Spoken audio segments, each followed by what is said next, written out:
श्री भावार्थ रामायण बालकांड अध्याय 15वा जनक नगरीचे आध्यात्मिक वर्णन। श्री गणेशाय नमः। श्री रामचंद्राय नमः।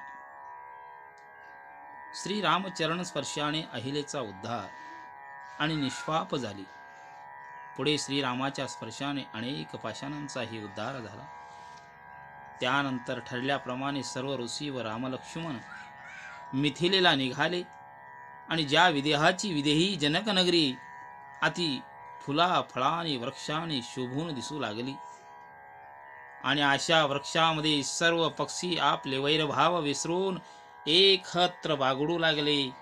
अशा जनकाच्या विदेही नगरीमध्ये चोहीकडे आनंदच आनंद दिसू लागला आणि अशा नगरीबाहेर राजा जनकाने सीतेच्या संहारासाठी भव्य आणि दिव्य मंडप उभा टाकलेला श्रीरामांना दिसला आणि त्या मंडपाचे आध्यात्मिक वर्णन करताना नाथ महाराज या ठिकाणी सांगतात की धैर्याचा खांब आणि धर्माचे आडवी लाकडे व शांतीचे कपडे असे मंडप सजवलेला आहे व त्यात धूर न निघाचा अग्नी या यज्ञामध्ये आहे।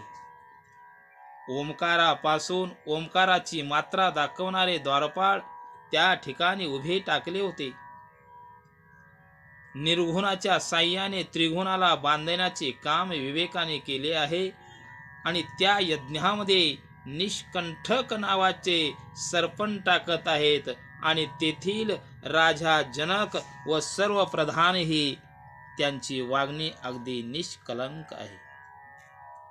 असे यज्ञ करत असताना सर्व लोक सावधान आहेत, सर्वांना आनंद होत आहे आणि यज्ञामध्ये विषयाचे बलिदान देत आहेत। अशा यज्ञात अहंकाराची आहुती देत विषयाची फळे टाकत आहेत आणि त्यामुळे देहातील मी तू पण निघून चालला, त्यामुळे सर्वांना आनंद होत आहे। असा विदेहाचा यज्ञ श्री रामाने पाहिला। त्यामध्ये यज्ञ करणारे अनेक ब्राह्मण जमले होते। ते पाहून श्रीरामांना आनंद होऊन श्रीराम विश्वामित्राला सांगितले की हे गुरुवर्या, आपण ह्या यज्ञाच्या शेवटच्या टोकाला थांबू। असं म्हटल्यानंतर गुरुने मान्य केले आणि इकडे विश्वामित्र आले। राजा जनकाला कळाले व त्यांच्या स्वागताला येऊन त्यांचे पूजन केले व पुढे बोलू लागले की हे मुनिवरा, आज तुम्ही माझ्या यज्ञात आलात हे माझे परमपुण्य भाग्य आहे।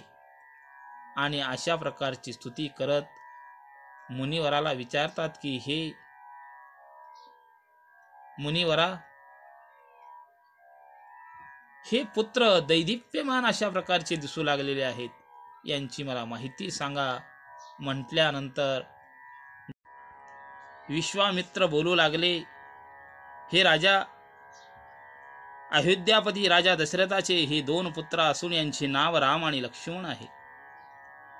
अशी ओळख करून देत असताना त्याच वेळेस म्हणतात की या मुलानेच माझा यज्ञ पुरे केले, की माझा यज्ञ पूर्णत्वाला जात नव्हता त्यावेळेस मी शंकराला विचारले तेव्हा शिवाने मला सांगितले की अयोध्यापती राजा दशरथाचे 2 मुलं आहेत, ते तुम्हा घेऊन यावे आणि तुमचा यज्ञ पार करावा। असं म्हटल्यानंतर मी अयोध्येला गेलो आणि राजा दशरथाला या 2 मुलाची मागणी केलो आणि यज्ञाचं संरक्षण करत असताना ताटिका नावाच्या व सुभाऊ राक्षसाला यांनी मारले, असे मुनिवर त्या ठिकाणी सांगू लागले। हे राजा, आम्ही पुढे चालत येत असताना रामाच्या पायाचे स्पर्श होऊन पाषाणाचा उद्धार झाला।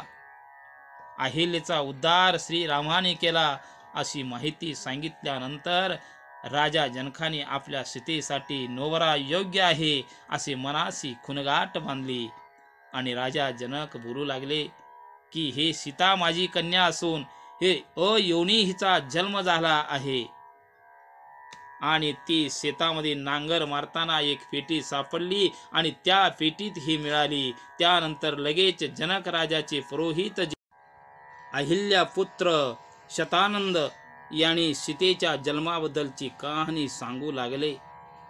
सुरुवातीला श्रीरामाच्या नामाची महती सांगून झाल्यानंतर जन्मवृत्तांत सांगत असताना म्हणतात की मी नारदाच्या मुखातून ऐकलेली कथा मी तुम्हाला सांगतो, तुम्ही ऐका म्हणून कथा सांगण्यास सुरुवात केली.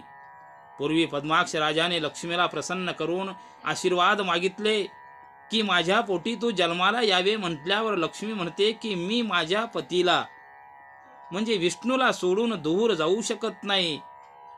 मग असे ऐकून विष्णूचा धावा केला आणि भगवंत तिथे आले.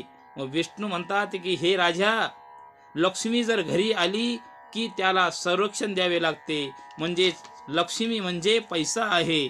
मूर्ख लोकांना वाटते की पैसा आल्यावर सुख वाटते, परंतु घातक आहे असे राजांना बोलताना मग राजा बोलतो, हे देवा, लक्ष्मी माझ्या मांड्यावर खेळलेली पाहिजे असा हट्ट धरला. तेव्हा विष्णूने मातुलिंग काढून दिले आणि सांगितले की हे मातुलिंगापासून मुलगी मिळेल. तसं राजाने त्याचे 2 भाग केले व त्यातून कन्या झाली व पद्माक्ष राजाच्या घरी जन्म झाला म्हणून तिचे नाव पद्माक्षी असे ठेवले. आणि तिथे मुलगी उपवर झाली व राजाने त्या कन्येचे स्वयंवर ठेवले व त्या स्वयंवरासाठी देव, दानव व मानव असे सर्वजण आले. ती कन्या बघून राक्षसांना सुद्धा वाटू लागले की आपली पत्नी व्हावी. असे वाटत असताना राक्षसाला बघून राजाने राग आला आणि राजाने पण केला की ज्याचे कंठ निळा आहे अशा नामाची मुलगी माळ घालेल. ते ऐकून राक्षस युद्ध करू लागले. घनघोर युद्ध राजाने केले व राक्षसांनीही केले. तिथून राक्षस पळ काढले. काही जे निवडक दैत्य आहे ते राजाला बाणाने मारले आणि प्राण गेला. त्यावेळी मुलीला धराला राक्षस येत असताना ती कन्या अग्नीत उडी मारली.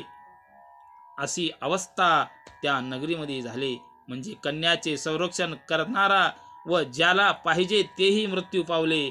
मग त्यानंतर ती कन्या त्या अग्नीतून बाहेर येऊन बसली. तेव्हा विमानात राजा रावण फिरत असताना राजाचा प्रधान सारण नावाचा यांनी सांगितले की ह्या कन्येमुळेच अशी अवस्था ह्या नगरीची उद्ध्वस्त अशी झाली आहे.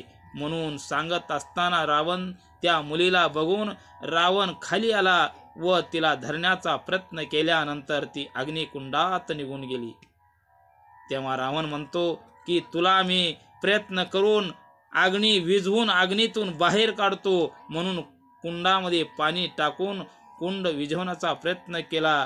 त्यावेळेस राजा रावणाला सुंदर अशा प्रकारचे 5 रत्न मिळाले आणि ते रत्न घेऊन मंदोदरीकडे येऊन सर्व हकीकत सांगू लागले. त्यावेळेस पेटी मंदोदरीने उचलण्याचा प्रयत्न केला, परंतु पेटी उचलेना. त्यावेळेस रावण ही प्रयत्न केले, परंतु ती पेटी उचलेना. त्यावेळेस प्रधानाला बोलावून घेतले आणि पेटी खोलून बघितलं तर तेथे सुंदर अशी दैदिप्यमान बाळ बघितले. मग राजा रावण पूर्ण हकीकत सांगितल्यानंतर मंदोदरी म्हणते की हे पेटी तुम्ही आपल्या सीमेच्या बाहेर नेऊन जमिनीत पुरा असा सल्ला मंदोदरीने दिला. पुढे रावणाने प्रधानाकरवी ही कन्या असलेली पेटी विमानात नेऊन सीमेच्या बाहेर नेत असताना पेटीमधून आवाज निघाला की मी पुन्हा लंकेला येऊन मी तुझा घात करेन. अशी रावणाने ऐकल्यानंतर सर्व अचंबित झाले. ते पेटी विमानात घालून विदेही राजा जनकाच्या सीमेमध्ये गाडले.